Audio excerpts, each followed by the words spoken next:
Shalom bagi kita semuanya. Firman Tuhan untuk kita hari ini dari Kisah Para Rasul pasal 14. Di Ikonium pun kedua rasul itu masuk ke rumah ibadat orang Yahudi, lalu mengajar sedemikian rupa sehingga sejumlah besar orang Yahudi dan orang Yunani menjadi percaya. Tetapi orang-orang Yahudi yang menolak pemberitaan mereka memanaskan hati orang-orang yang tidak mengenal Allah dan membuat mereka gusar terhadap saudara-saudara itu. Paulus dan Barnabas tinggal beberapa waktu lamanya di situ. Mereka mengajar dengan berani karena mereka percaya kepada Tuhan, dan Tuhan menguatkan berita tentang kasih karunia-Nya dengan mengaruniakan kepada mereka kuasa untuk mengadakan tanda-tanda dan mujizat-mujizat. Tetapi orang banyak di kota itu terbelah menjadi dua. Ada yang memihak kepada orang Yahudi, ada pula yang memihak kepada kedua rasul itu. Maka mulailah orang-orang yang tidak mengenal Allah dan orang-orang Yahudi bersama-sama dengan pemimpin-pemimpin mereka menimbulkan suatu gerakan untuk menyiksa dan melempari kedua rasul itu dengan batu. Setelah rasul-rasul itu mengetahuinya, menyingkirlah mereka ke kota-kota di Likaonia, yaitu Listra dan Derbe dan daerah sekitarnya. Di situ mereka memberitakan Injil. Di Listra ada seorang yang duduk saja karena lemah kakinya dan lumpuh sejak ia dilahirkan dan belum pernah dapat berjalan. Ia duduk mendengarkan ketika Paulus berbicara, dan Paulus menatap dia dan melihat bahwa ia beriman dan dapat disembuhkan. Lalu kata Paulus dengan suara nyaring, "Berdirilah tegak di atas kakimu." Dan orang itu melonjak berdiri lalu berjalan kian kemari. Ketika orang banyak melihat apa yang telah diperbuat Paulus, mereka itu berseru dalam bahasa Likaonia, "Dewa-dewa telah turun di tengah-tengah kita dalam rupa manusia." Barnabas mereka sebut Zeus dan Paulus mereka sebut Hermes karena ia yang berbicara. Maka datanglah imam dewa Zeus yang kuilnya terletak di luar kota, membawa lembu-lembu jantan dan karangan-karangan bunga ke pintu gerbang kota untuk mempersembahkan korban bersama-sama dengan orang banyak kepada rasul-rasul itu. Mendengar itu, Barnabas dan Paulus mengoyakkan pakaian mereka, lalu terjun ke tengah-tengah orang banyak itu sambil berseru, "Hai kamu sekalian, mengapa kamu berbuat demikian? Kami ini adalah manusia biasa sama seperti kamu. Kami ada di sini untuk memberitakan Injil kepada kamu, supaya kamu meninggalkan perbuatan sia-sia ini dan berbalik kepada Allah yang hidup, yang telah menjadikan langit dan bumi, laut dan segala isinya. Dalam zaman yang lampau Allah membiarkan semua bangsa menuruti jalannya masing-masing. Namun ia bukan tidak menyatakan dirinya dengan berbagai-bagai kebajikan, yaitu dengan menurunkan hujan dari langit dan dengan memberikan musim-musim subur bagi kamu. Ia memuaskan hatimu dengan makanan dan kegembiraan." Walaupun rasul-rasul itu berkata demikian, namun hampir-hampir tidak dapat mereka mencegah orang banyak mempersembahkan korban kepada mereka. Tetapi datanglah orang-orang Yahudi dari Antiokhia dan Ikonium, dan mereka membujuk orang banyak itu untuk memihak mereka. Lalu mereka melempari Paulus dengan batu dan menyeretnya keluar kota, karena mereka menyangka bahwa ia telah mati. Akan tetapi ketika murid-murid itu berdiri mengelilingi dia, bangkitlah ia lalu masuk ke dalam kota. Keesokan harinya berangkatlah ia bersama-sama dengan Barnabas ke Derbe. Kembali ke Antiokhia, Paulus dan Barnabas memberitakan Injil di kota itu dan memperoleh banyak murid.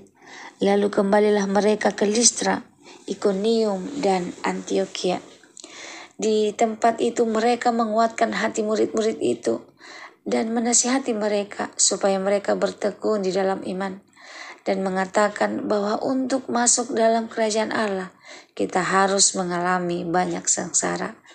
Di tiap-tiap jemaat rasul-rasul itu menetapkan penatua-penatua bagi jemaat itu, dan setelah berdoa dan berpuasa, mereka menyerahkan penatua-penatua itu kepada Tuhan yang adalah sumber kepercayaan mereka.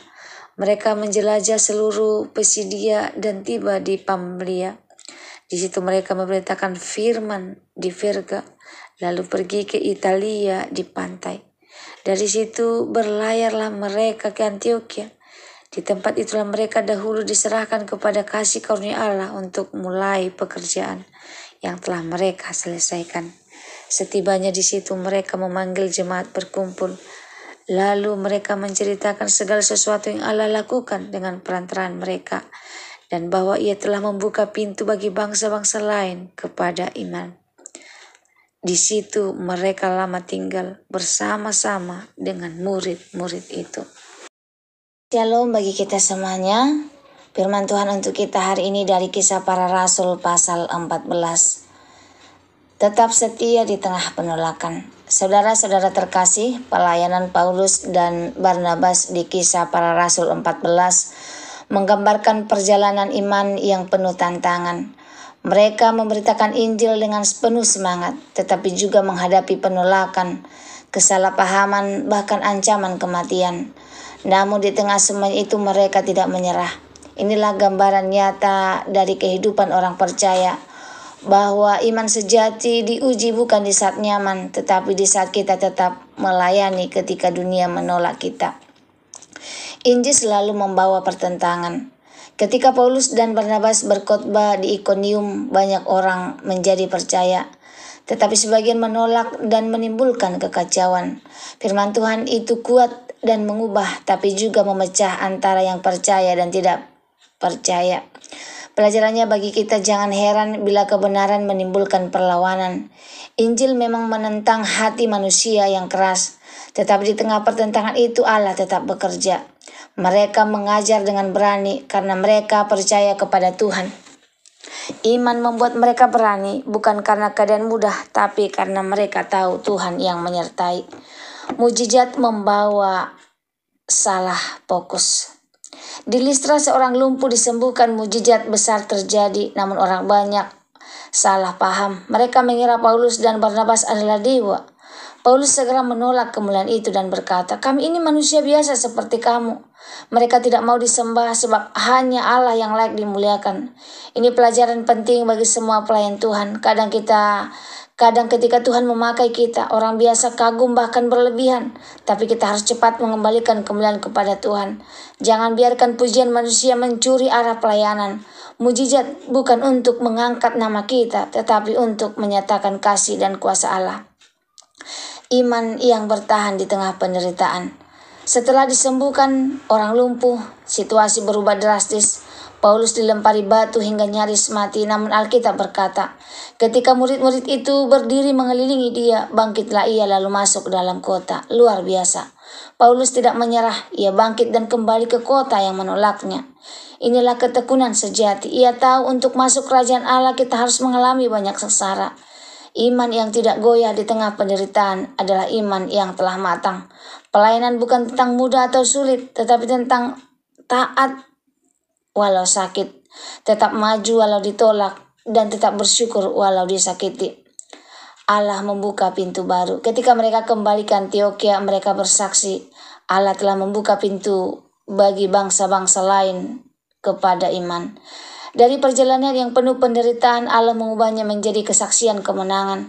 Kadang kita tidak mengerti prosesnya sekarang, tapi pada akhirnya Tuhan akan memakai setiap luka menjadi pintu bagi orang yang mengenal kasih-Nya. Saudara diberkati Tuhan.